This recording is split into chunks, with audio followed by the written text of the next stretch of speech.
ఉపాధ్యాయ పెన్షనర్లు కార్మికుల అంశాలపై వైసీపీ ప్రభుత్వ సలహాదారు చంద్రశేఖర్ రెడ్డి చేసిన వ్యాఖ్యలు అభ్యంతరకరమని ఏపీ ఎన్జీఓ రాష్ట్ర అధ్యక్షులు కేవీ శివారెడ్డి అన్నారు.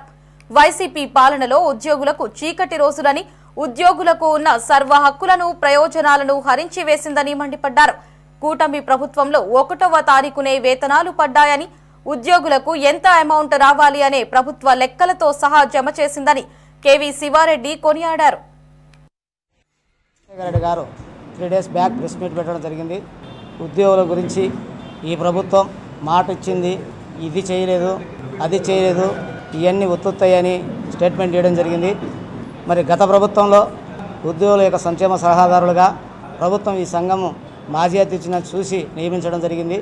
మరి ఆ మేరకు ఉద్యోగులకు ప్రభుత్వానికి వారధిగా ఉండాల్సిన వ్యక్తి మరి గత ప్రభుత్వంలో మాకు ఉద్యోగులకు అన్యాయం జరుగుతుంటే ఏ రోజు మాట్లాడని మనిషి ఈరోజు మరి ఈ ప్రభుత్వం వచ్చి 1-2 నెలలు కాకముందే అది ఇవ్వలేదు, ఇది ఇవ్వలేదు అని చెప్పడం హాస్యాస్పదంగా ఉంది.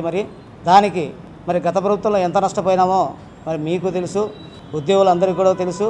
మరి ఏది కూడా ఎక్కడ కూడా ఉద్యోగులకు రాసి రంపాన పెట్టినట్టుంది. గత 5 సంవత్సరాలు ఉద్యోగులు కష్టపడి ఎంత మొత్తుకుంటే మాకు రావాల్సింది ఇవ్వమంటే ఇవ్వకుండా ప్రభుత్వం మొండి వైఖరి వహించినది. గతంలో అదేవిధంగా ఉద్యోగులకు మరి పీఆర్సీ కూడా 11వ పీఆర్సీ ఎత్తుకుంటే రాష్ట్రంలో కాదు, ప్రపంచంలో కాదు, ఏ దేశంలో కూడా లేని విధంగా రివర్స్ పీఆర్సీ అనడం చేయడం జరిగింది.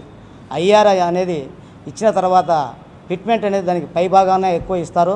అటువంటిది ఇచ్చిన ఐఆర్లో నుంచి 27 నుంచి 23 వరకు 4% తగ్గించడం జరిగింది. దాంతో పోకుండా హెచ్ఆర్ఎల్ కూడా తగ్గడం జరిగింది. గతంలో కూడా హెచ్ఆర్ఎల్ ఇప్పుడు తగ్గించింది లేదు, ఏ ప్రభుత్వంలో కానీ, ఏ ముఖ్యమంత్రులు కానీ.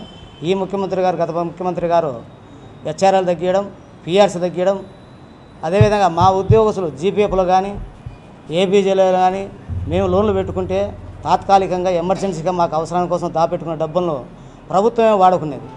ఈ పొద్దు లోన్ పెట్టుకుంటే 2-3 రోజుల్లో గత ప్రభుత్వంలో చంద్రబాబు హయాంలో కానీ వచ్చేటి. గత ప్రభుత్వం పోయిన ప్రభుత్వంలో సంవత్సరాల తరబడి మా డబ్బులు ఇవ్వకుండా మా అకౌంట్ నుంచి డెబిట్ చేసుకోవడం కూడా జరిగింది. క్రెడిట్ టు డెబిట్ అనేది జమ అయినట్టు చూపించడము, లక్షలు ఒకరి దగ్గర నుంచి రివర్స్ తీసుకోవడం జరిగింది. ఏందయ్యా అదంటే టెక్నికల్ ప్రాబ్లం, మీ డబ్బులు యాడికి పోలేని సంవత్సరం తర్వాత మా అకౌంట్లో వాడడం జరిగింది.